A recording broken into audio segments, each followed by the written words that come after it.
home.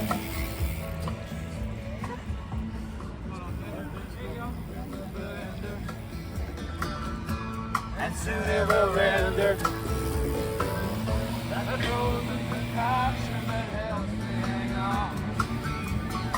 Oh, yeah. Wasting away again in Margaritaville. Searching for my lost shaker of salt, salt, salt. Some people claim that there's a woman to blame.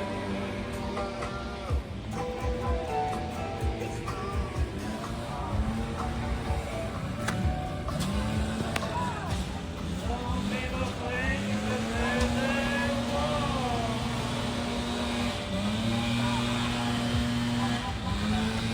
It's cold and fall.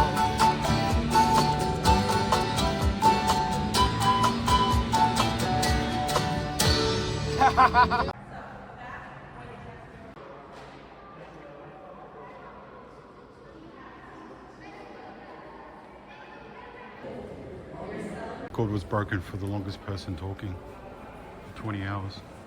Yeah.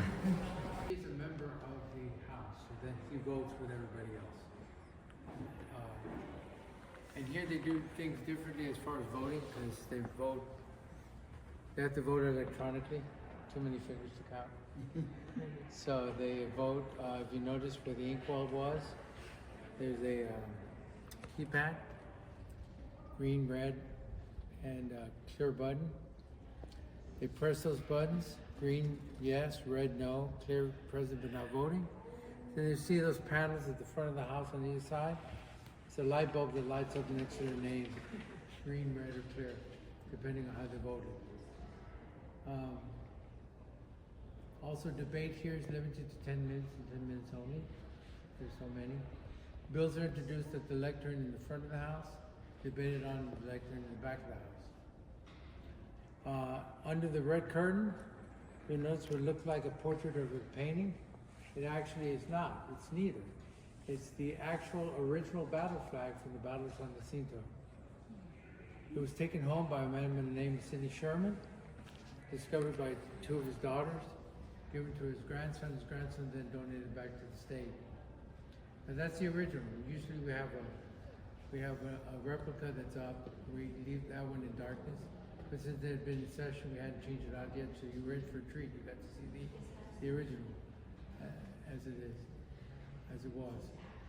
And then finally, if you turn around over here in the back, you can notice these all over the building. But these are our versions of yearbooks. They're the composites. Here in the House, they always portray the governor at the time on the left, and the speaker on the right, and all the members in alphabetical order. In the Senate, it's the lieutenant governor and the governor, and then the senators in alphabetical order. However, I always get asked, Fred, where are the kiddos? Okay, the children are the children and grandchildren of any elected official of Texas. They're nominated at the beginning of each session. They're known as mascots. So here there's House mascots, and we have Senate mascots as well. Now, they don't have any legislative duties. Their job is basically to look cute. Yeah. Nailed it. However, this is a tradition, we don't know why, but it started here in the House in 1911. And since 1911, 14 mascots have become senators and representatives later in life. No. It's pretty neat. So some of these mascots, especially the ones earlier, you may see them as adults later on. And there is a guide that has them. I can't remember their names, but there are some, but they're spread out all over the building. Now, when this building opened up, there were 300 people working here total, and all three branches of government were here. By the 1980s, we had over 1,300 people and growing.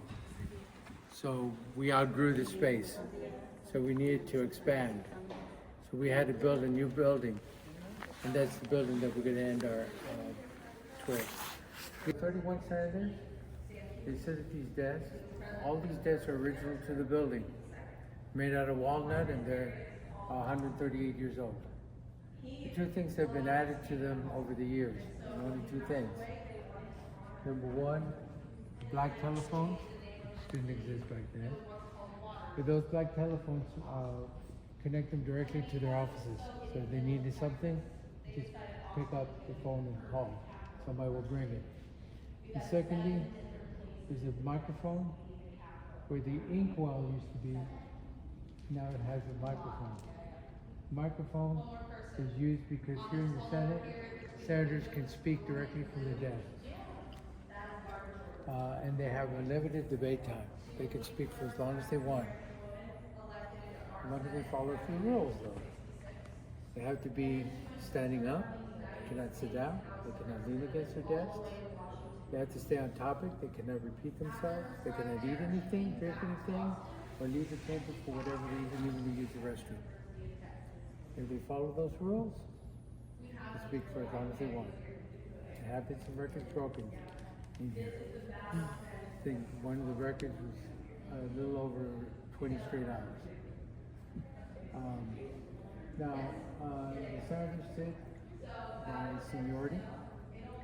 So the most senior members get to choose first where they sit, and then on and on and on. And the most senior member is the Dean of the Senate. She's from South Texas, our first female dean. And she sits at the first desk over by the aisle, right there. And she has been a senator since 1987. So she gets first pick of the desk, first pick of the office, first pick of the parking space. Okay. Seniority. And most of the senior members tend to sit in the back, right in the front. It's an ongoing joke that they like to keep an eye on the young ones in front. Our Lieutenant Governor, Lieutenant Governor Dan Patrick, he sits on the dais in front of the green curtain, up on top there, and he's in charge during the session. He's known as the President of the Senate. Now, since he's a member of the executive branch, he only votes in the case of a tie. Now, when it comes time to vote, their name is called. When their name is called, then they will vote by voice, yay or nay, yes or no. Or they will vote by finger. So they'll hold up one finger meaning yes, two meaning no, three meaning present but not voting. You see the spectators gallery on the third floor? Anybody's allowed to come and watch when they're in session. Obviously, this building was built before the internet, so now all the sessions are broadcast live on the web, but people still come and watch the proceedings. And when they see fingers going up, that means that they're voting. Along the walls, you notice portraits of historical figures. I'd like to just point out a couple. Over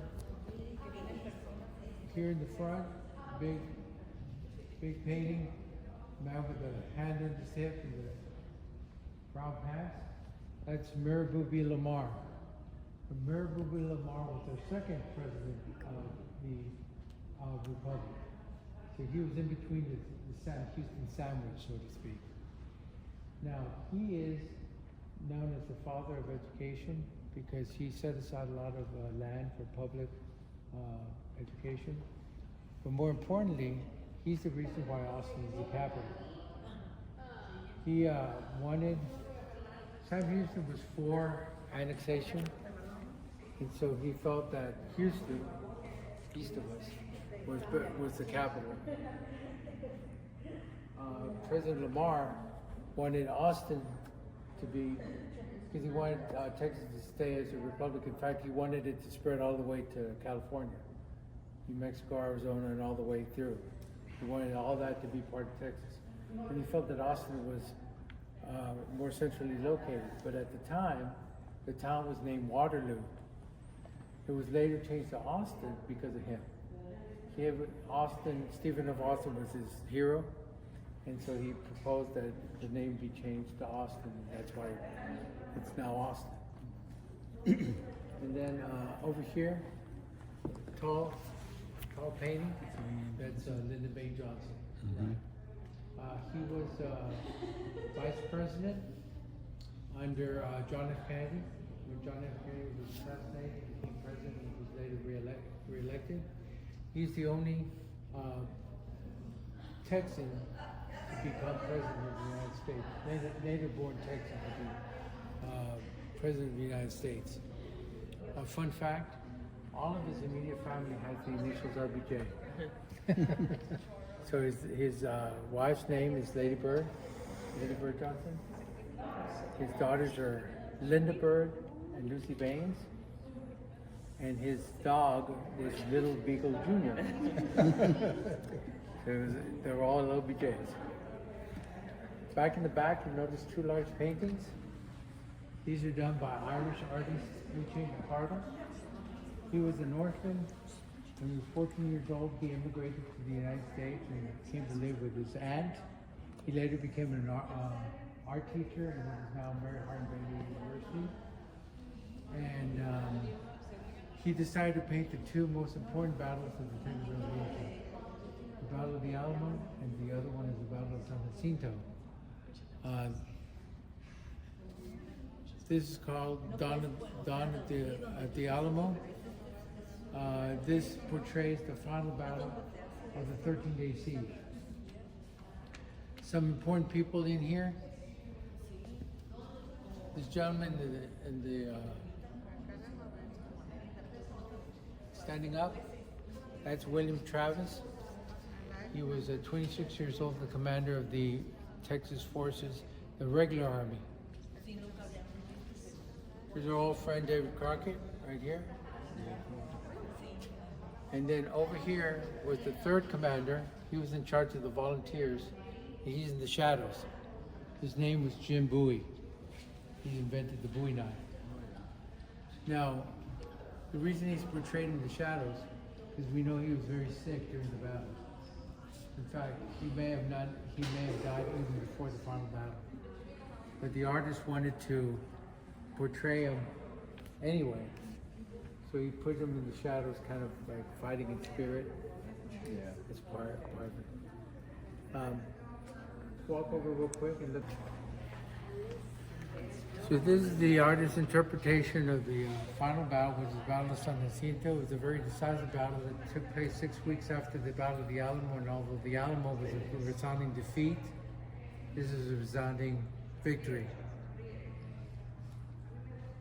This battle lasted a total of 18 minutes.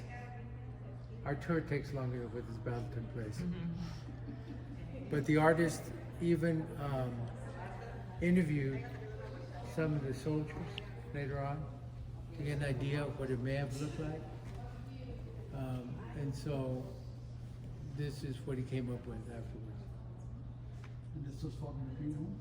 This was fought between the Texan, or the people that lived in Texas, and the Mexican army.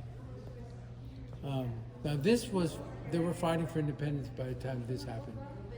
The other one, they were fighting to bring back the Constitution of 1824. So a lot of people think that they were fighting for independence there, and that didn't happen. They didn't declare independence until after that battle. Okay, let's head on over to the House of Representatives.